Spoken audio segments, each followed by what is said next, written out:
আসলে এটা হয়তো সবার কাছে একটু অবিশ্বাস্য মনে হবে, কিন্তু বাংলাদেশ থেকে আমি যখন আসছি তখন 1 লক্ষ টাকা অবস্থা প্লেন ফেয়ার সহ। সবাই চায় লাইফটা একটু আপডেট করার জন্য। তো আমি লিথুয়ানিয়াতে আসছি যেন লাইফটা আরেকটু আপডেট হয়। ইউরোপে আসার পরে যে স্ট্রাগলটা, কারণ ইউরোপে আসলে সবার জীবন একদম যে ফুলের বাগান হয়েছে ব্যাপারটা, কারো কারো অনেক কষ্টের মধ্যে দিয়ে যাইতে হয়। যখন ইন্টারভিউ নেয় আমাকে বলা হয়েছিল যে আমাকে যা করতে বলা হবে সেটা 10 মিনিটের মধ্যে কমপ্লিট করতে। 10 মিনিট মানে 10 মিনিট, 10 মিনিট মানে 10 মিনিট, 5 সেকেন্ড না, মানে 5 সেকেন্ডও ওভার হয়ে যাবে না। যদি হয় তাহলে আমার ফেল হিসেবে গণ্য করা হবে। আমি প্রায় 6 থেকে 7 মাস অপেক্ষার অতিবাহিত হওয়ার পরে আমার কাছে লিথুয়ানিয়া ইমিগ্রেশন থেকে একটা ইমেল আসে।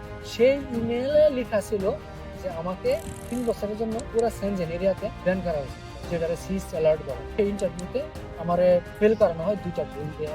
একটা হচ্ছে আমার টাইম ওভার হয়ে গেছিল, এটা একটা ভুল ছিল। আর দ্বিতীয় ভুলটা ছিল আমি যখন গাড়ি রিভার্স করি তখন একটা সেফটি কোণে টায়ার টাচ হয়ে গেছে। বাংলাদেশে যারা ইউরোপে আসার স্বপ্ন দেখতেছে তারা অবশ্যই যে কোনো একটা স্কিল, সেটা যদি মানে মুচির কাজও হয়, মানে জুতা সেলাই করা যায় মুচির কাজও হয়, আমার মানে বলার অর্থ এটাই, যে কোনো একটা স্কিল আপনারা একটা সময় জায়গায় নিয়ে পৌঁছে যাবে। সিজ অ্যালার্টের একটা নিয়ম আছে, আপনার যেই দেশ থেকে আপনার সিজ, আপনার কেবল ওই দেশের অথরিটি আপনার সিজ রিমুভ করতে পারে, অন্য দেশের অথরিটি সেটা পারবে না। যারা বর্তমানে ইউরোপে অবস্থান করতেছে বিভিন্ন দেশে, আর যারা ইউরোপে আসার জন্য প্রসেস করতেছে, এদের সবার জন্য একটা মেসেজ, সেটা হলো কোনো কারণে আপনার নামটা যেন সিজ অ্যালার্টের মধ্যে না আসে।